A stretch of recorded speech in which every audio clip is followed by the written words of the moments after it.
Pessoal, tudo bem? A nossa aula de hoje vai ser para o 7º ano B, como vocês podem ver ali, né? A gente vai falar um pouco sobre o conjunto de números inteiros, vai falar um pouco qual letra ele representava, né? Ele representa por qual letra, né? A gente vai representar isso no eixo real, na reta R, né? Vai fazer algumas definições em relação ao conjunto de números inteiros. Ok, gente, então o que seria o conjunto dos números inteiros, né? Como surgiu o conjunto de números inteiros? O conjunto de números inteiros ele surgiu pela necessidade, certo, gente, de o conjunto dos números naturais ele não está respondendo certo tipo de operações, como por exemplo, vamos lá, olha aqui, ó, o conjunto dos números inteiros ele surgiu para responder esse tipo de operação. Por exemplo, 4 menos 3 vai dar 1, sendo que 1 ele pertence ao conjunto dos números naturais. Todo o problema era esse processo aqui, gente. 3 menos 4, que ia dar um valor que não pertencia ao conjunto dos números naturais. Todo o problema é isso. Por isso que teve a necessidade de surgir um outro conjunto, na qual iremos dar o nome de conjunto dos números inteiros. Tá bom, gente? Então, o conjunto dos números inteiros é representado, gente, por uma letra Z, né? E que esse conjunto, ele tem um zero como centro. Esse zero no centro, ele serve para dividir, certo? A parte negativa da parte positiva. Se você observar aqui, gente, eu tenho à direita mais 1, mais 2, mais 3, mais 4, mais infinito. E à esquerda, menos 4, menos 3, menos 1, menos 4, menos 3, menos 2, menos 1. Então, aqui, gente, é o que eu vou chamar aqui de TP. E aqui é o que eu vou chamar de IN, ou seja, IP e IN. Inteiros positivos, inteiros negativos. Ok, gente? Então, como é que eu vou representar isso na reta, né? Então, aqui na reta, você vai colocar aqui, essa reta aqui, que eu vou chamar essa reta de Z, certo? Essa reta aqui, ele vai ter o zero como centro, né? Dividindo. Então, à sua direita, ele vai ter o mais 1, mais 2, mais 3, mais infinito, porque esse conjunto ele é infinito. E à sua esquerda, ele vai ter menos 1, menos 2 e menos 3, certo? Também ao seu menos infinitos. Tá bom, gente? Aqui, gente, a gente vai trabalhar o que seria o sucessor e o antecessor de um número, né? O sucessor, gente, a palavra sucessor quer dizer é o que vem depois. E o antecessor é o que vem antes. Então, o sucessor de 8 é 9, né? Porque o sucessor de 8 é 9 porque 9 ele vem depois de 8, né? E o antecessor de 8 é 7, porque 7 ele vem antes de 8. Já dentro do conjunto de números inteiros negativo, porque esse é o conjunto inteiro positivo, isso funciona de uma forma contrária. Por exemplo, menos 4, o sucessor de menos 4 é menos 3, né? E o antecessor de menos 4 aqui é menos 5. Observe que se você calculasse o sucessor de 4 seria 5 e o antecessor de 4 seria 3. Observe que ele está meio invertido, né? E isso para dentro do conjunto de números inteiros, como você negativo, como eu acabei de falar agora, certo?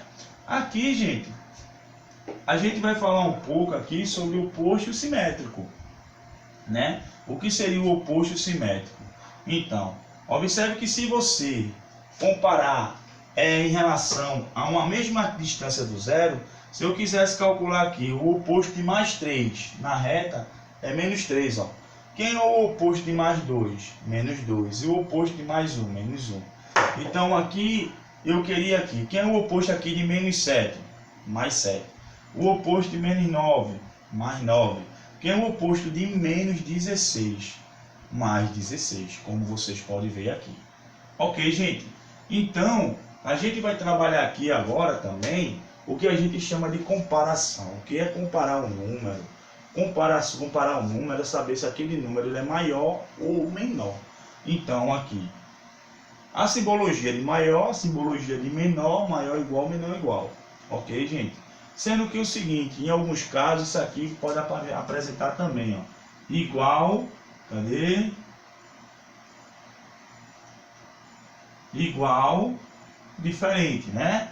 Sendo que em alguns livros ele tira o maior igual e o menor igual. Então, muitos consideram um número, ou ele vai ser maior, ou ele vai ser menor, ou ele vai ser igual, certo? Mas tem também essa simbologia aqui, ó, maior igual, menor igual. O maior igual, menor igual, geralmente ele é mais utilizado nas funções quadráticas, né, gente? E isso vocês vão ver lá no nono ano de vocês, lá no nono ano, tá bom? Então, se eu perguntar a vocês, quem é maior? Quem é maior aqui? 8 ou 9? 9. Se você comparar aqui, gente, em relação ao zero, quem está mais próximo do zero aqui? Né, 8. Então, 8 ele é menor do que 9. Por isso que o 8, aqui, ó, um sinal de menor. Aqui, menos 7 e menos 16. Que tá mais, aqui já é o contrário. Que está mais próximo do zero aqui? Menos 7. Então, menos 7 ele é maior do que menos 16. Aqui é a mesma coisa. 0 é maior do que menos 1. Então, menos 1 é maior do que menos 100. Por quê? Porque menos 1 está mais próximo do zero. Então, o conjunto de números inteiros negativo, ele só se torna maior quanto mais próximo do zero ele fica. Já os inteiros positivos, ele se torna maior quanto mais longe do zero estiver. Então, o que é que acontece aqui, gente? Se você ver aqui essas operações que a gente fez aqui, dentro do conjunto de números inteiros, a gente vai perceber que tem várias formas, vários jeitos de representar o conjunto de números inteiros também, ó. Aqui você pode ver, pode ter o Z+, o Z-, o Z asterístico. O Z+, gente, é só a parte, a parte positiva. O Z-, somente a parte negativa. E o Z asterístico é as duas partes, tanto negativa como positiva, sem um zero. Tá bom, gente?